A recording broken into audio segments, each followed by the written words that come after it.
के हुनु गर इटे गरेर इटे गरेको के अरे धेरै इटे गरेछु अनि बुढी रिसाएछ बुहारी रिसाएछ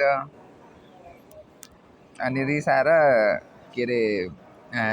कोतारेको तानेको त्यस्तो कुटेको होइन उ रिसाएर इटे धेरै गरेर अनि बेलुका 5 बजेबाट इटे गरिदिएको अर्को दिन 5 बजेसम्म भइरहेको थियो नि त इटे गरेको गरे इटे नगर्नु कर्जा कति थाप्ला लिएर बस्न परेछ सोच्न पर्छ त्यसलाई भनेपछि अब उसले नि अब केटकेटीको लागि नि बुढा भनेको त धेरै पिर हुन्न उसलाई पनि केटकेटीको पिर हुन्छ पैसा हाल्न पाइसिन भन्ने पिर हुन्छ अनि अब पहिला पहिला त हो नि रिस उठ्छ बेला बेला हात उठाइन्छ नि अहिले त के भएको नि हात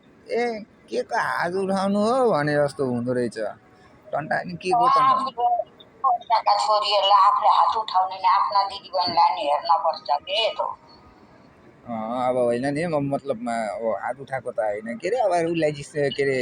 उसलाई न्यु खोज्दै न्यु खोजेको मतलब इटे गर्दा गर्दै रक्सी नखाइ इटे हुन्छ के अरे इटे गर्दा गर्दै उरिसाएको खाना चाहिँ लोमा छोरो तन्नेरी भने खाना चाहिँ लोमा कोसिस नगर्नु छोरो ठुलो भयो भनेपछि त बाउसित डराउन आउनुपर्छ तँ टिका आमालाई त टेर्दैनन् नि टिका बाउ कडा गरी बस्नुपर्छ छोराहरूलाई छोरीलाई त जति खराब भयो नि आमाले झपट लगाइदिए नि घरबारी बाहिर निस्किन्न नि छोरो मान्छे त हुन्न नि एक खायो भने घरबारी बाहिर निस्किन्छ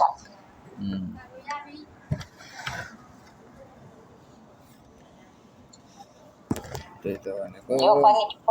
टिका लाउन यो साल त उता जाने भयो त्यसको बुढा बाउतिरको बुढा बाउ बुढियाका हो त टिका लगाउन जान्छस् हो फगाउँ जाने भयो फगाउँ पिठी अनि त्यसको जेठा बाउ पनि मसँग साथी अब बहिनी ज्वाइँ हुँदाखेरि बात पनि के गर्नु नि हौ बाटामा देख्यो भने ओके भन्यो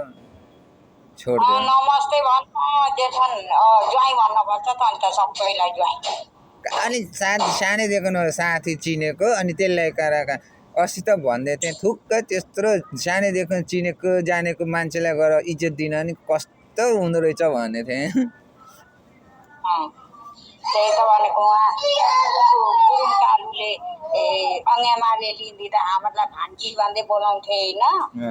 अङ्गेमाले गुरुङ कालुको छोरो लिँदा त ला मैले के भनेर बोलाउने नि भनेर भने त्यहाँबाट मैले भनिदिएँ तिनीहरू लिएको तिनीहरूलाई मात्रै नातो हुन्छ